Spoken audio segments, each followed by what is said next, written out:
Welcome to State of Ed, a podcast about education inside the classroom and out. My name is Mark Isix. And I'm Nick Simone. How are you today, Nick? I'm doing really well. How about you? I'm great. This is the beginning of our, I guess we'll call it like the FETC series. We went to a conference a month ago, maybe a little bit more now, in Orlando, and we just had an extraordinary time, and we met so many incredible people. And one of those incredible people is here with us today. His name is Austin Levinson, and he is the director of learning at a company called Megaminds. And we just connected right away. And as soon as we met Austin, we were like, we absolutely have to have you on State of Ed podcast. So the day has finally arrived, Austin. So really so excited to talk to you, hear about Megaminds and your journey to this particular stage in your career. Thanks, Mark and Nick. Great to see you guys again. And I'm proud to be the first one here after the FETC conference. I'm looking forward to speaking with you because I know we have a lot of things in common in terms of how we view things in education. Not only in terms of how we view things in education, but you're also a native New Yorker, as are Nick and myself. And if memory serves, I think you and Nick were growing up maybe just a few towns apart from one another. We're neighboring towns. Yes. So, we got some people in common. Yep. Geography is pretty short there. Crosstown rivals, perhaps. Yes, I would say so. All right, nice, very cool. So, Austin, let's just jump into it. You're at a company called Megaminds. You're the director of learning there. So, tell us a little bit about what Megaminds is and your role there. Sure. Well, I could start just a little bit. I mean, I was an educator for 21 years. I worked from elementary school, developing a STEAM program, to middle and high school, developing a gifted and talented program, getting into design thinking, PBL. I've always been kind of a critical thinking guy. That's always been my reason for being in the space, to teach kids to think. And now I have a chance to do that and scale that at a company where I really believe we're doing the right things for the right reasons. Megaminds is an immersive learning platform like Roblox or Minecraft, and the students interact with AI coaches to get a safe space to practice and ask for help and fail and to build their confidence and engage in productive struggle. And we do a lot of work in the CTE space and special ed, providing these simulations where students can interact and really work through some of the challenges they're facing in communications, critical thinking, problem solving. So when did this company start? The company is just over 3 years old. We started as kind of a digital sandbox. It was almost like a 3D Canva where students can create things in these kind of 3D rooms. VR glasses can or can't be used. It's browser based, so it's not necessary. They work on Chromebooks, but and about a year ago when I met the CEO, he had just introduced the AI coaches into the space, and it was a complete change because it really offers the students that interaction, the chance to speak, the chance to iterate on their ideas. And so we've been on the market now with the AI characters for just under a year. That was really like where my question was going. It must be so interesting to be part of a company that started, but just before AI became so prominent. And now, as we know, it's proliferating tremendously. So I can't really imagine, like from your perspective, how that changed your role in the company. I was able to really add a lot of critical pedagogy to the space as somebody who can think and speak about zone of proximal development, a lot of aspects that we love to think about and talk about and apply. I was able to really kind of add those elements of metacognition and reflection for the students into the modules that we have to really enhance their efficacy. And so, it's been an interesting journey, and I've had a chance to get involved with a lot of aspects of the product. Unfortunately, now we've had quite a bit of traction, and now we're in several states and a couple of statewide implementations, and things are fortunately going well because I think people are seeing that it's helping students. At the end of the day, we want to help students. You're seeing the value in it. It's funny that you mentioned, sometimes we use this podcast as a little bit of a confessional, Austin, you should know that. So Nick and I worked on our PhDs together, and one of the psychologists that we studied was Lev Vygotsky, and Nick and I both looked at each other that first time we were introduced to some of his work, and we were basically saying, like, why has it taken us so long to get to Vygotsky in our professional careers? And I just don't remember him being a prominent part of my studies. I don't know if that's something I should admit publicly, but like I just did. But you did. But Think about, I mean, it's so relevant to the work we do as professionals agreed. on our level, as well as what we're trying to incorporate with for students.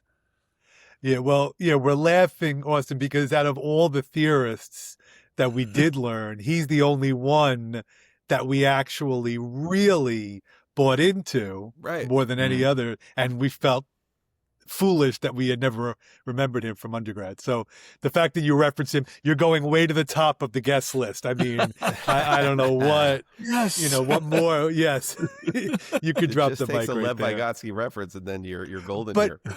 no, but Austin, you were kind of alluding to it. I mean, it really, we're trying so hard to get teachers to understand that, just memorizing content, those days are over. There's no need to. But there is still always a role for teachers to play in the classroom. And that's what the Zone of Procs, like kids can only do so much without that help. So that's why we just love the whole concept. Well, I think the role has also shifted quite a bit in the last 18 months, and you both have seen it. I've seen it. As TikTok and Instagram Reels have proliferated, the engagement piece is harder and harder and more elusive. Yeah. And so to actually engage students, for example, in CTE, a lot of what you see in career exploration, they see a video of, I'm a nurse, this is what I do. That's not reaching them, and it's not valid anymore to really show what that career is. We have to find a better way for them to really engage with content, with some of the thoughts and processes that we want them to learn. It's funny that you mentioned that, Austin, because one of the things that Nick and I have been very high on lately, I don't know if you're familiar with, is it Christina Smeckens, Nick? Is that her first name? Yes, Christina Smecken, yes. So she has a whole program and a number of videos and does a lot of professional development. But the one that really got our attention talks about the difference between modeling and a think aloud. And it sounds like what you were just describing, because very often we model or we present something and we think that is communicating the idea to our students.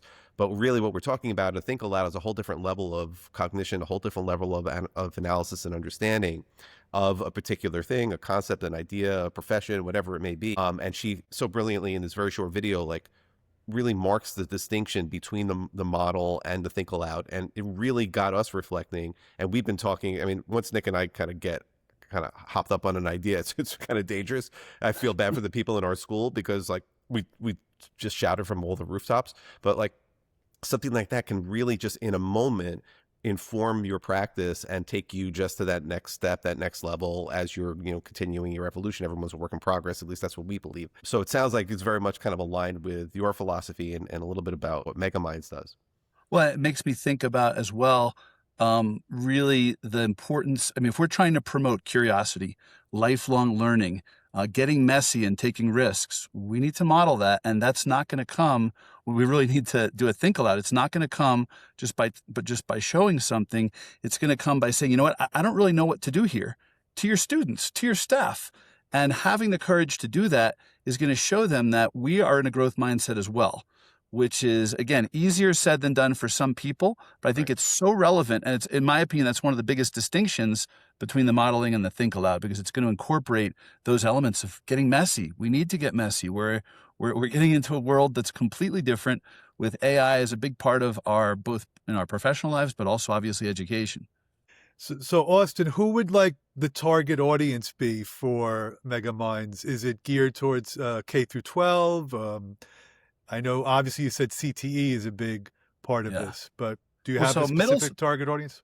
Career exploration really starts in middle school in many places. That's being pushed down towards middle school earlier and earlier in many states. And again, getting back to the validity, we talk a lot about validity and assessment, right? We talk a lot about, is this measuring what it's supposed to measure? Is career exploration exploring, is helping the student explore what it's supposed to? So for example, if they don't get an actual genuine career exploration experience, many of them are going to go down a path that they're not interested in. So, I mean, if there's real career exploration, say in hospitality, after watching or learning or interacting, a bunch of students should say, I never want to work in hospitality. That's valid. But if everyone says, oh, this looks pretty cool, then some students and some resources from the school are going to be wasted on things that are not really interesting to them. So I think that that's a really important bit. There's a lot of compliance going on with videos and text, but to get validity for career exploration, that's a whole different story.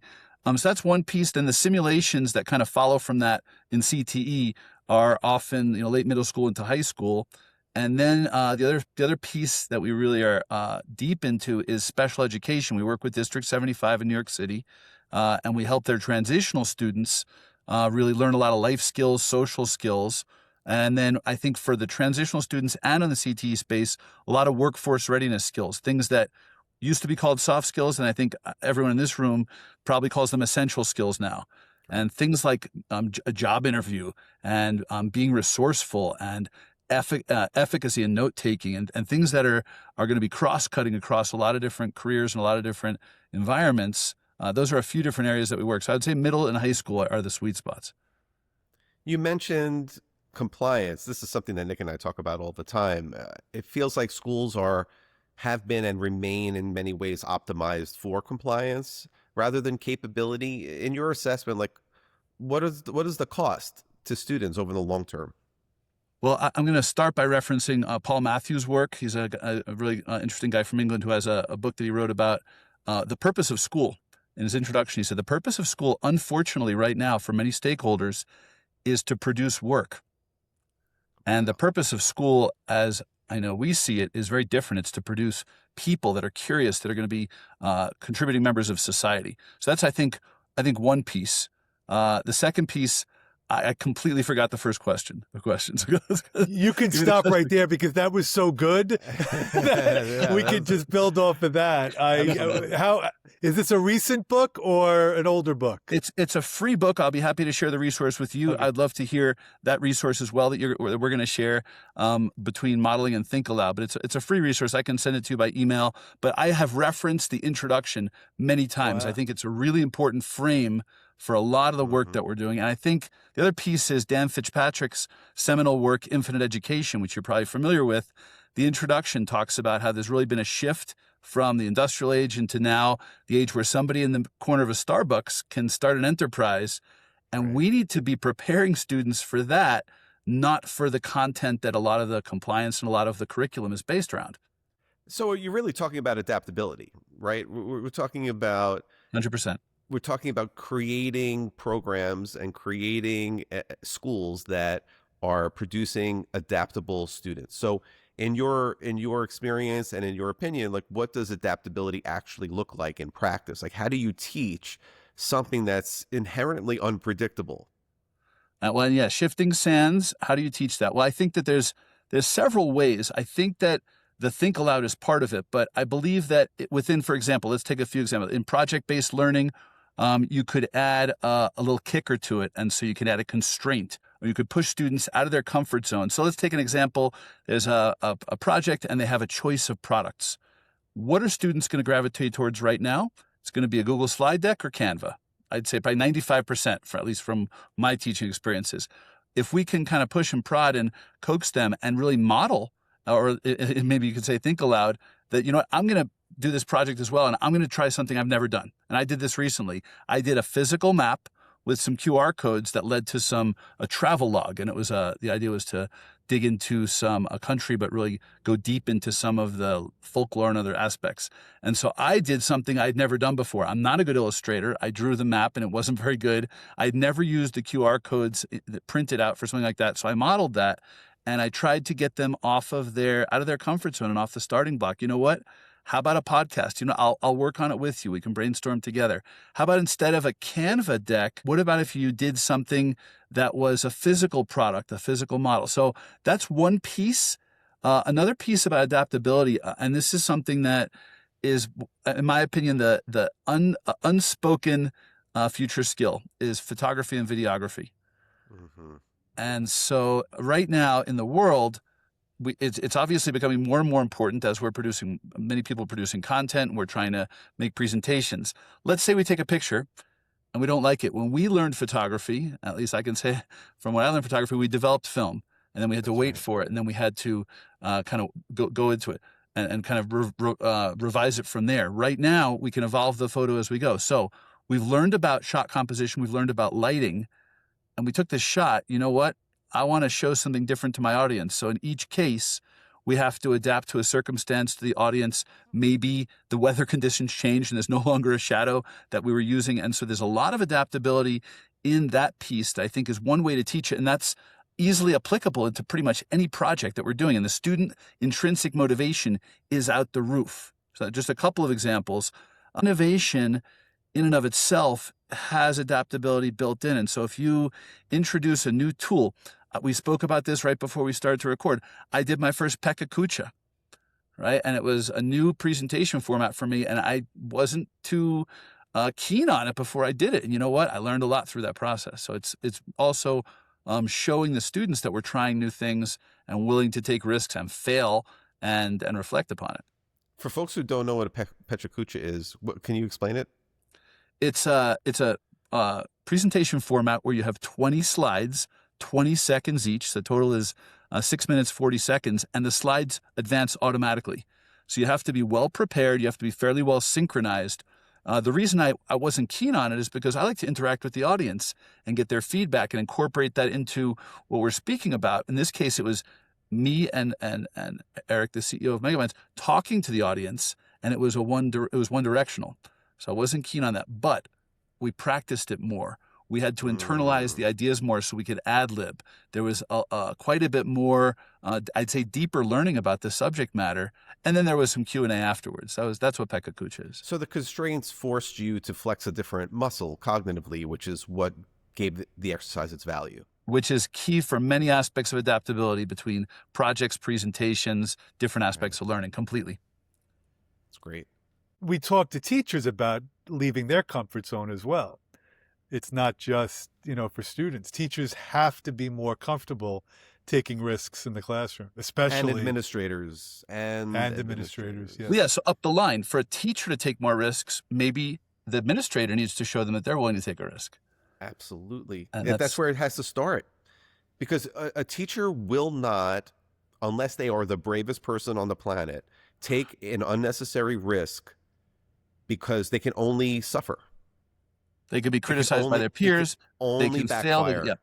Correct. It can only backfire unless an administrator is setting a tone, creating a culture where risk-taking is actually celebrated. Flopping and failure and flop sweat are like embraced because it's just one way or one attempt to get to the thing that it's going to break through to that next level. And that has to be the mindset. I know that Nick and I live that and preach that in our school, but I know that's not necessarily the case everywhere. And one of the ways that I've always suggested to leaders to do this in education, especially related to AI integration, is, and I've done some AI integration for schools, is at the start of the session, I always take the largest space, preferably a large piece of oak tag, and I make a giant squiggle on it. And whoever is the leader in the room, the highest leader, I say, does everybody have permission to get messy? And you know what happens invariably during the session?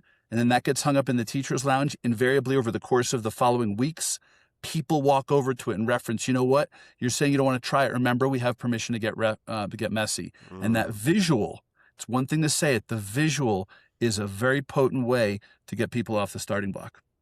We're so aligned in so many ways, the three of us, Austin, because I'm a huge proponent of a visual frame. I was just working with a teacher earlier today who came in and wanted to talk about coming up with a motivational activity for her class. Her AP class is about to read the things that carried. And she's trying to help them understand very challenging conceptual ideas that come from that novel. And, what we were working together to try to find were like visual frames that students can place these very complex ideas onto to help them be able to understand things, sequence things, be able to go back, slow down the clock, so to speak, in their brain so they can really figure out what's what and make those kinds of cognitive advances. It's a scaffold. It's obviously also going to help English language learners to be able to comprehend context. Absolutely. I mean, there's a whole lot of advantages to that visual piece. And I think it adds it aerates the idea, right? It adds another element that it's not me speaking, you know what, I missed it, I wasn't paying attention, and then poof, it's gone. The visual anchors that for them. It's I love great that that you're phrase, aerates the idea. I might be stealing that tomorrow. There's a 75% chance, but pretend I didn't tell you that. How much of the program or the application is like gamified? Because you kind of compared it to Roblox before. Yeah. So it looks like a game. It's the same controls as a game. There's no onboarding for the majority of the students. It feels like a game in many ways, and it's definitely not a game. There are very specific learning goals in every module. There are AI coaches, and we've passed through the IRMA process in New York City, which was a several-month process. We've got everything, all our I's dotted, T's crossed in terms of data privacy, but we also have them severely guardrailed. So if the student tries to talk about something that's inappropriate, the teacher will get an alert. If they try to veer off the topic, it'll kind of get guided back. But I would say that it does have a lot of gamified aspects, but then again, within the space, so they're going to encounter several AI coaches. They're going to encounter some question marks where they have an opportunity for, in some cases, multiple choice, most of the time, free form responses, where we can kind of uncover some of the student thinking, right? Making the thinking visible. And that'll help the teachers on the back end, on the teacher dashboard. The teacher dashboard is a thought partner for the teacher. It's going to analyze all their work in the room from, and it's different than analyzing a 2D like chat, where they can analyze the chat, the time between clicks and the clicks themselves. We can analyze if a student looks at something and is using a resource. We can see that how much time they spent doing something, what they were doing in the room, all of the transcriptions with the AI coaches, all of that goes into comparing that to the learning goals of the room and giving the teachers actionable insights. So the holy grail of differentiation, which we know is so difficult, Yes. we're bringing it a lot closer to teachers' hands through the teacher dashboard. I'm so glad that you said that, because one of the myths that Nick and I have been talking about for years and trying to debunk is this myth of differentiation, the way it was kind of traditionally defined, because the way modern classrooms are constructed with the range of abilities in any given classroom to truly differentiate the way it theoretically is supposed to go is borderline impossible given the constraints of a teacher's schedule, prep schedule, and so on and so forth, to do it, again, properly. But what's happening now, as AI is like absolutely crashing the party here, which is, people have a lot of feelings about that. But one of the benefits is, like, we can actually, like you're saying, get closer to sort of the pure definition of what differentiation was designed philosophically to be, because you can literally have kids working at their specific levels, and you can have 30 of them in a room, and AI affords you the opportunity to meet all those students precisely where they are, not even like broadly. And that's exciting if it's leveraged correctly, of course. It sounds like Megaminds is trying to figure out how to crack that code and help teachers and empower them to do just that. Well, it's interesting. Recent the director of technology for a district recently said, you're not an AI company. You're a learning platform that uses AI, but you're using it in a way that's really leading to student learning. With pride and humility, I say we won a big award at FETC. We won District Administration Magazine, which is a pretty well-read and well, I'd say, viewed platform. We won their best student learning technology. And so I talk about that and I say, it's not a shiny AI tool. It's not AI for AI's sake. We won a prize for the best student learning. That fills me with pride as an educator, a lifelong educator, the father of 2 kids. I've got skin in the game. I've got a 12 and 8-year-old son, that we're developing something that's helping student learning. It's not about the teaching, and we all know that. I don't know, Nick and Mark, when you made the shift. For me, it was, 8-10 years ago. It's no longer about the teaching. It's all about the learning. By the way, that's a major award, because we know what was available at FETC. So that's right. That's Thank you for tremendous. That. Yeah, no, it's tremendous. And what I was kind of getting at earlier is I'm just so intrigued by the process of how you put these simulations together. Because you were kind of alluding to it, you get the teacher perspective, but then you have to work. So do you all kind of like work together on the idea? I'm trying to understand, like, are they different simulations that all have to be created separately? Each one's created individually, and the AIs are prompted with certain ways to keep the guardrails, but the AIs are prompted with different personalities. And so as they go around the room, it's really interesting to talk to them, because they get different perspectives, different voices. they can re-enter the room and the interaction will be different. Right. And so, but the room development process is very interesting. And a big piece of it is that we're not trying to get into every area. We're not trying to do everything. The through line, why CTE and special ed, what is in common? What's in common about those? Students need to practice, right? We work with, moderate to severely autistic students, and they have a simulation in class one-on-one with the teacher. They go out in the real world, or in CTE, they go to a work-based learning experience, but they have a hard time getting the vocabulary to flow, the critical thinking and problem solving around that.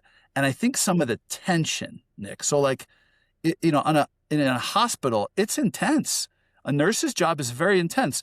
A teacher's job is very intense. So that's a couple of clusters that we have a lot of modules in: teacher training and nursing. We're thinking about where can we bring some of that emotion and tension into the student's experience such that they can really get a true feel what it's like and really work through with that emotion some of the thinking skills and some of the future skills needed. So I think the development is driven in somewhat by what's going to really play out properly with this idea, but also I think that we have certain guidelines that I've done a lot to develop about what are best practices for these modules and how do we best develop them for engagement and for maximizing some of these future skills that we're trying to develop. Those are, I think, two of the key criteria. And the engagement piece is just so important right now with what I call TikTok brain. You guys read the piece on brain rot, and what were people talking about that a few weeks ago, and it's real.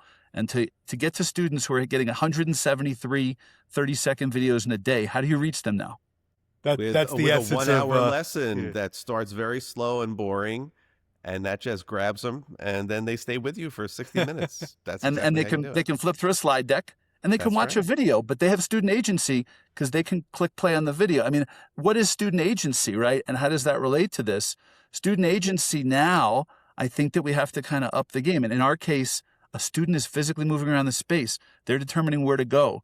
There's some things hidden in the room. There's things they can click on and find clues. It's the gamification piece in a space that's definitely not a game with very clear learning goals is, I think, a really nice path to get to that engagement. Right, because it's not a game. The gamification is their tactics. Their tactics to help move you through a certain procession of goals, objectives, maneuvers, etc. Games takes those same parameters and apply them to winning things or points or accumulating things. But you can take those same principles and apply them to learning, because what you're describing and what works in games is kind of like this real-time, just-in-time thinking, which is, if you've ever played like literally any game from Call of Duty to, it doesn't have to be that violent, but you're always in need of something in a particular moment, and you have to be adaptable and figure out how to acquire what you need in order to successfully accomplish something. In conventional instruction, we don't incorporate those kinds of ideals. And that creates boredom for kids, because they are not thinking about what I will need this in 2 weeks, because everything in the world now is structured in like, do I need it now? If I don't need it now, then it can wait. And when I need it, I will open up my phone and instantly have access to it. Now that's, we could talk about if that's great or that's horrible and what it's doing to our brains, but it is what's happening. It is what's happened. It's already, so we could take phones out of the classroom, and we could take anything you want, take the technology out of the classroom. It doesn't matter. The brain has already shifted. And we have to be very cognizant of that. So I know there are folks who want to turn back the clock, especially with AI now, like the chants are even louder to go back to the blue essay books that you and I had in college, right?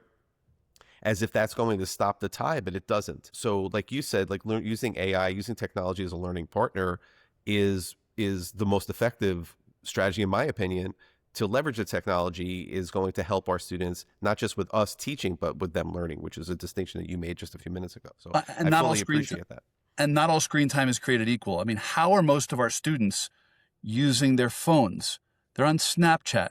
They're looking at TikTok videos, passive consumption, and not for things that are actually going to enhance their cognitive ability, actually develop them as individuals. And so it's, one of my family members said something about, well, it's a sign of the times. They're all just watching TikTok. I said, there's a consciousness piece, right? We try to teach our students, our children, appropriate use of it, when to use it, if we use it, Obviously an AI scale in terms of integration is key so that the students have clarity and the teachers have clarity as to when and how much AI you can use. And so there's a lot of components to it, but not all screen time is equal. And if we can find screen time that's really going to, I think, enhance critical thinking instead of being lead to cognitive offloading, that's what we want to look for. And it's not an easy ask because I think human nature and student nature, they're going to look for shortcuts. You guys know that very well. The teachers are going to look for shortcuts too. The administrators are going to look for shortcuts too. I mean, you don't think that there are administrators out there who are putting their observation reports through chatbots and having the work done for them, and teachers are doing that with lesson planning, and students are doing that with assignments. I mean, it goes up and down. It goes up and down the line. And there are effective places to do that to save some of the tasks that don't require the human element. But keeping the human in AI is a big part of what you guys are thinking about as well. Again, we've never spoken about it, but just from this short conversation. And so that's where we think about how does the human stay in it on the student side, on the teacher side. I think that's why that student dashboard piece becomes so key, where the teachers have the ability to then have actionable response to what the students need based upon the work that the students are doing. And that's where I think AI is being used effectively. Can you just take us through so I can visualize it? Like what would a teacher see, and what information would they get that will kind of empower them to help take their students to the next level after an activity, Sure. let's say? So let's take an example. Pythagorean theorem. It's one of our modules in middle school math. That's Nick's favorite theorem. There you go. So you and Pythagoras alike. So they learn the Pythagorean theorem. Let's say a teacher does a mini lesson. And then for practice, instead of going into maybe a workbook or something of that nature, they're going to go into a Megaminds module. The teacher can have the dashboard open. The insights come up basically in real time. So let's say I have 30 students. I can see that, 4 of them are goofing off and just messing around with the AI. You know what? I'm gonna call them over. Come on over. Obviously, it would be Nick, Mark, and Susan and Jonah. Come on over. And I'm going to show them some of their transcripts and say, this isn't how we're using this. I'm going to model it. Maybe I'm going to make a real world connection. I'm going to try to bring them in. I'm not going to wait till the next class when I see that they haven't done anything. So the immediate feedback loop is one piece. But some of the things that'll come up on the dashboard in a math room, there'll be responses to questions. And so I can see those responses, so the AI agent on the backside is already doing some of the analysis and able to help the teacher to see what are some patterns. So, okay, some of the students are squaring. Instead of squaring, they're actually just multiplying by 2 because they see the 2. You know what? Small group. Some other students are just making arithmetic errors. Small group. And then some others are doing things completely well, and maybe they need something more advanced, right? Others maybe can't think of some real world examples because we try to incorporate a lot of real life examples and performance-based questions so that there's really a connection for the student. So that's a little bit of some of the ways so that the teacher will remain at the center. It's not that it's going to form the groups for you, but it's going to give you the insights. It's going to show you what the students need help with, what are some of the lagging students needing, and then the teacher can help form those groups and respond to those student needs in the moment or maybe for the next day's lesson. Very impressive. I'm afraid to ask this, but I'm going to do it anyway. No. Do you target any homeschooled environments? We are working on a way to get to the homeschool, but that's currently in development because we're trying to figure out where to best utilize our resources. But currently, we're not there yet. Because I could definitely see that segment of the population being very interested. But do you just sell the product? Oh, I'm sorry. We're active in virtual schools. Okay. Not at home, yeah. Like, do you just sell the product like it's by student, or is it by class, or is it all different? Yeah, depending upon the district and the needs, that's gonna vary. But I mean, the key for us is not to sell a product. It's not to find a client. We're looking, and fortunately, we're finding partners. And we are evolving this because adaptability. We are evolving the product per what the market is asking, what needs exist for students, for schools, for districts. And so fortunately, we have several partners that are giving us suggestions for, you know what, it would help to have these 3 modules to add to your healthcare cluster. It would help if in this module, the text may not be completely clear in one spot. And so we're getting a lot of feedback from our partners. That's a big part of my role, is to make sure that the teachers are able to use it effectively, the questions that they may have. I do a lot of onboarding as well, which has been an interesting, I mean, talk about adaptability. Every district has different needs. The cast of characters is going to be different.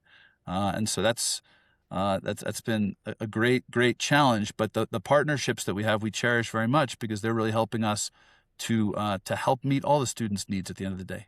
I was actually going to ask you that question, because we know that there's an adoption curve that exists out there in the world, and you have your early adopters, and they're just like, as soon as you walk into the room, they're already gravitating towards you and they want to know everything.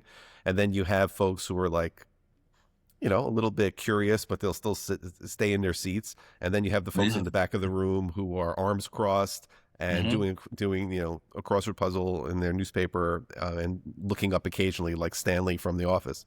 And when you're onboarding, how do you meet the needs of all those very different groups? Chewy brownies. You bring chewy brownies to the onboarding session. That's one of the best ways. They can't talk to their friends. They're eating something delicious. I think one of the keys is obviously helping the teachers see how this is really going to help engage their students in deeper ways, how this is going to benefit their students. And some are going to gravitate towards it quicker than others. But I've been really working hard, and we've been working hard as a company to help the teachers see the negative impact of lack of engagement, and how it's not just causing them to not learn that concept in the moment, but it's causing disenfranchisement. It's increasing absentee rates. And so if we can find a way to continue to connect to the students where they are right now in 2026, if we can help the teachers with their workload. I mean, I think about when I was personally shown Magic School for the first time. And a friend of mine showed it to me. And within 45 seconds at a PD session, I found something I could use. I found out I could develop a rubric, and I was able to hit the ground running. It was obviously a very different kind of a tool. But a tool like this, it is a different way for the students to learn. It is a different way for the teachers to have a thought partner. And so there's a little more in the beginning, just to kind of get it. Some people don't really see how a 3D avatar and speaking with them is going to be much different from just chatting. Okay, they're going to have a harder time seeing the value of it, but you can imagine this without even seeing it live, that actually talking to a 3D avatar and they're communicating back, and that's going to adapt to what you say. It's going to be very different from just getting a wall of text back. Yeah, I mean, the Pythagorean theorem example you gave was outstanding, from the perspective of like how the teacher can really monitor the progress and then intervene when necessary. And the student growth. And the student growth becomes exponential. No pun intended. Well done. Well done. I mean, come on. No pun intended, really. Okay. One last question before we let you go, because I can't believe that it's gone so quickly, our time. But if you could redesign one thing in schools, right, and that would help better prepare students for the future, what would that one thing be? It's a question that I hope everybody is thinking about who's listening to this, that we all interact with, because I think we all know that the dichotomy between what the North is and what's being assessed and what the students are going to need. We hear it from industry. We hear it from people in all different walks of life. And so I would really look to try to align what the students will need. And Nick and Mark, we've heard people say, well, we don't know what students are going to need in the future. Yes, we do. We know they're going to need adaptability. We know they're going to need the ability to establish criterion and use evaluative decision-making and justify their responses based upon that criterion. And so there are some of these skills that we know they're harder to quantify.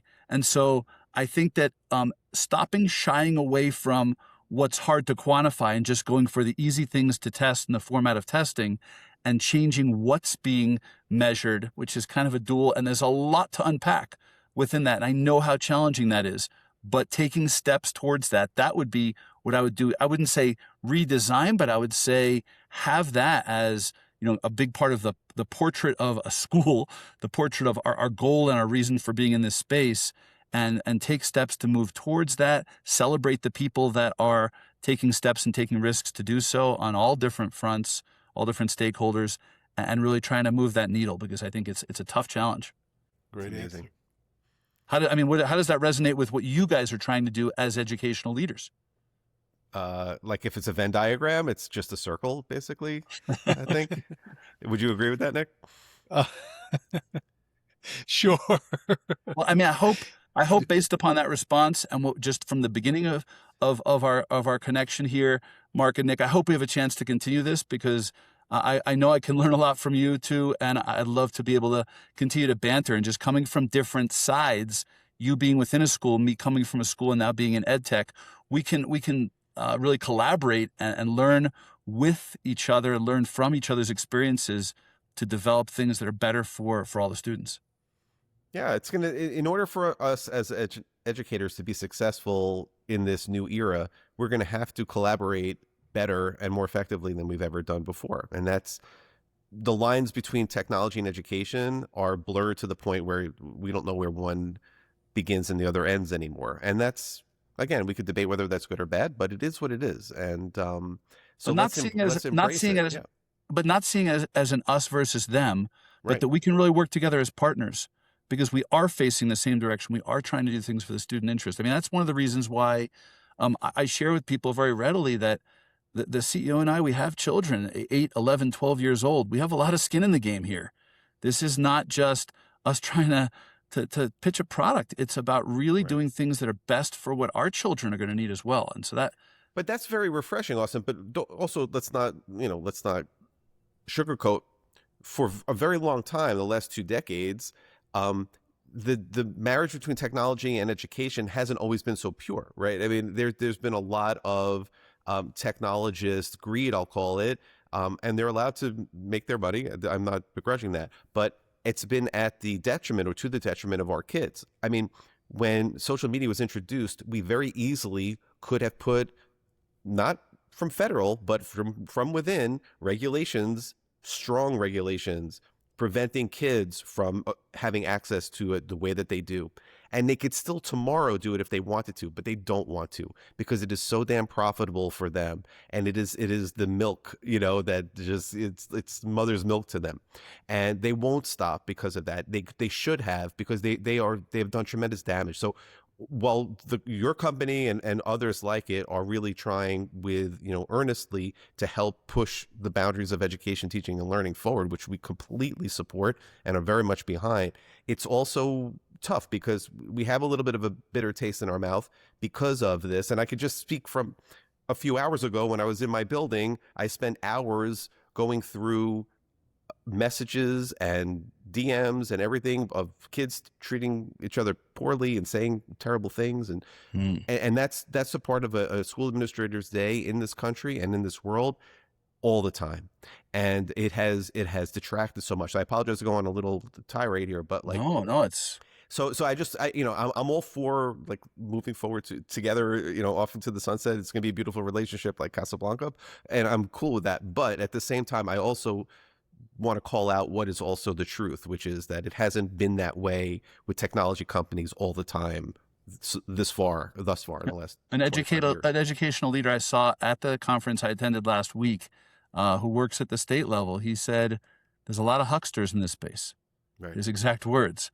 And unfortunately, that does taint some people's views towards how things can really benefit student learning. But we're doing our best to continue to do things in the right way for students. That's all we can do. You're doing far more than your best, because what I was going to say is that you're so incredibly knowledgeable and well-read and articulate, but your passion is genuine. Your interest is genuine. Like you can sense that you really believe in the product, which, by the way, I do as well. But you really believe that this can be used to improve kids' lives. And it comes across. So you don't have to worry about ever being questioned about your. Well, thank you for your that. motives. It's, I do love what I do. I love what I was doing in the classroom for many years, and I'm proud to call myself an educator and a father. So it's real. You're still young. That's what's kind of crazy, is that you're still only, you said 3 years approximately. I think this is going to just explode on the scene. It's really a powerful tool. So if folks are interested, where can they find you, and how can they learn more about Megaminds? So go megaminds.com. gomegaminds.com to find out about our company. I'm on LinkedIn, and I love interacting with people and engaging with people and engaging in banter, discourse about education. Austin Levinson would happily welcome that. And I love to also engage with people's posts and really get into thought, deep thought and deep discourse around education and some of the topics we've spoken about today. Love it. Austin Levinson, thank you so much for joining us on State of Ed. Thank you to both of you. It's great what you're doing, and I just love the way you're digging deep and not just keeping things superficial and lovey-dovey, but really digging deep with some penetrating questions, which I think is powerful. We appreciate that. Thank you very much. Thank you very much.